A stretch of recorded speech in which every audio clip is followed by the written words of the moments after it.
Shalom warga kerajaan, selamat pagi. Kita bersyukur buat pagi hari ini kita ada di hari Kamis menjelang akhir pekan. Saudara, bagaimana sepanjang minggu ini? Apakah kita telah belajar sesuatu dari beberapa hari? Saudara telah mengikuti morning devotion. Saudara, tujuan dari apa yang ingin saya sampaikan buat saudara minggu ini adalah kita belajar mempercayakan kehidupan kita kepada Tuhan. Saudara, hari ini kita akan belajar kenapa kita harus mempercayakan kehidupan kita kepada Tuhan. Saudara, ada banyak orang yang hidup sebenarnya di tengah-tengah dunia ini sebagai orang percaya mungkin. Ya, mungkin saudara yang sedang menyaksikan ikut pagi hari ini dalam morning devotion, kita sering sekali diperhadapkan dengan yang namanya keraguan-raguan. Sebenarnya keraguan-raguan itu, saudara, sudah terjadi bukan cuma di zaman modern ini. Keraguan-raguan juga terjadi sejak zaman Tuhan Yesus, saudara. Saudara, ketika Yesus berkata kepada murid-muridnya, mari kita kembali ke Yudea. Ada satu nama yang disebutkan di dalam Alkitab, yang dia berkata, waktu Yesus berkata, ayo kita kembali ke sana.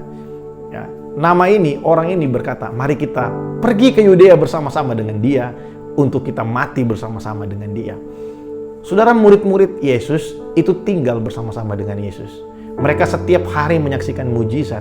Buat mereka melihat orang buta melihat, buat mereka melihat orang yang lumpuh bisa berjalan, orang sakit kusta ditahirkan. Buat mereka itu bukan sesuatu yang mengagetkan, karena hampir tiap hari mereka melihat mujizat yang luar biasa.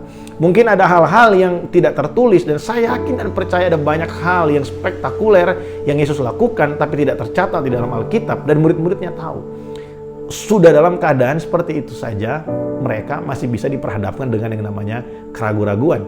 Makanya nggak heran kalau hari ini, saudara, di zaman modern ini ada banyak orang Kristen juga yang hidup menghadapi atau tinggal di dalam keraguan-raguan. Saya ingin kasih tahu buat saudara, ada perbedaan antara keraguan-raguan dengan ketidakpercayaan. Saudara harus tahu bahwa keraguan-raguan itu bukanlah ketidakpercayaan. Abraham yang disebut sebagai bapa orang beriman, dia juga menghadapi keraguan-raguan. Ketika janji Tuhan sepertinya lama sekali untuk terjadi, harusnya Abraham berpegang pada janji Tuhan bahwa dia akan mendapat keturunan perjanjian, anak perjanjian dari istrinya Sarai. Tapi Abraham ragu akan janji Tuhan, sehingga usul dari Sarai untuk Abraham berhubungan dengan pembantu dari Sarah itu dianggap baik oleh Abraham, dan akhirnya lahirlah Ismail. Saudara, Abraham sendiri pun mengalami keraguan-raguan, tapi kita melihat bahwa Tuhan berhadapan dengan setiap keraguan-raguan kita.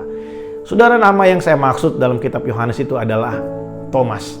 Kita ketahui bersama bahwa Thomas ketika Yesus telah bangkit dari antara orang mati dan menampakkan diri kepada semua murid-muridnya, ketika Yesus hadir di tengah-tengah mereka, pribadi pertama yang disampari oleh Yesus adalah Thomas.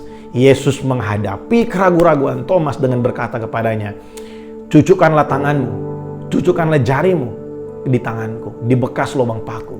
Saudara, Tuhan berhadapan dengan segala keraguan-raguan kita.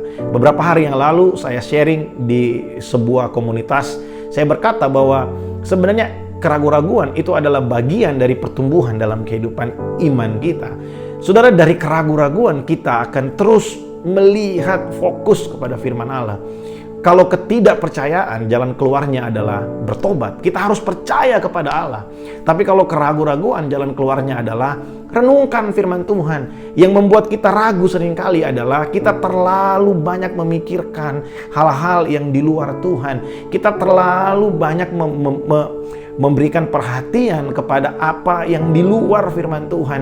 Kita terlalu memperhatikan apa yang ada di sekeliling kita, sehingga kita ragu bahwa Tuhan mempunyai rencana yang lebih besar dalam kehidupan kita. Kalau kita terus fokus kepada apa yang ada di sekitar kita yang bisa berubah, maka kita akan kehilangan fokus kepada Tuhan yang tidak akan pernah bisa berubah. Oleh sebab itu, mari kita pasang fokus kita kepada Tuhan. Mari kita tetap memandang Kristus dalam segala sesuatu yang kita kerjakan. Jangan biarkan keraguan-raguan merongrong kehidupan kita.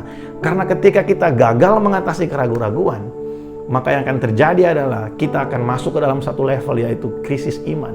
Saudara, orang yang telah mengalami krisis iman biasanya akan meninggalkan Tuhan. Nah, saya berdoa kalau hari ini saudara mungkin ada di tengah-tengah masa-masa keraguan, mari renungkan firman Tuhan. Langkah paling praktis yang bisa saudara lakukan adalah, coba saudara ingat, sebelum hari-hari ini, mungkin di masa-masa yang lalu, peristiwa apa yang paling sulit buat saudara? Saudara pikir saudara tidak bisa melewatinya. Saudara pikir saudara nggak mampu untuk bisa menyelesaikannya. Tapi akhirnya persoalan itu selesai dan saudara ada hari ini. Bukankah Tuhan menunjukkan bahwa Tuhan menyertai saudara? Saudara, kalau Tuhan pernah tolong saudara di masa yang lalu, hari ini juga Tuhan bisa tolong saudara. Firman Tuhan berkata, Daud berkata kepada dirinya sendiri, pujilah Tuhan hai jiwaku dan jangan lupakan segala kebaikannya. Jangan lupa kebaikan Tuhan di hari-hari yang kemarin. Karena Tuhan kita tidak pernah berubah. Tuhan yang tolong kita kemarin, Tuhan juga sanggup tolong kita hari ini. Tuhan yang menyertai kita kemarin, Tuhan juga menyertai kita hari ini. Dan Dia akan terus menyertai kita sampai di hari-hari yang akan datang. Saya berdoa supaya setiap kita menang atas keraguan-raguan. Saudara, ketika keraguan-raguan datang, renungkan firman Tuhan. Renungkan kebaikan Tuhan.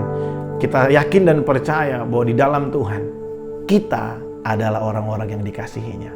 Kita tahu bahwa rencana Allah bagi kita adalah rancangan damai sejahtera untuk memberikan kepada kita hari depan yang penuh dengan pengharapan. Mari kita berdoa. Terima kasih buat hari ini Tuhan, kami bersyukur buat kasih setiamu. Kami bersyukur buat anugerah-Mu yang berlimpah buat setiap kami. Tuhan, berkati setiap kami. Mungkin pagi hari ini ada di antara umat-Mu yang sedang mengalami keraguan-raguan. Mari Roh Kudus kuatkan setiap kami. Ingatkan kami akan segala kebaikan-Mu. Kami percaya bahwa Engkau hidup dan Engkau berkuasa ya Tuhan. Biar setiap kami makan sesuatu dari firman-Mu pagi hari ini. Supaya setiap keraguan-raguan kami dihancurkan. Dan kami bisa bangkit kembali dan mempercayai Engkau. Kami bisa mempercayakan kehidupan kami kepada Allah yang hidup. Karena kami tahu Engkau berkuasa atas kehidupan kami. Terima kasih, dalam nama Yesus kami berdoa. Amin.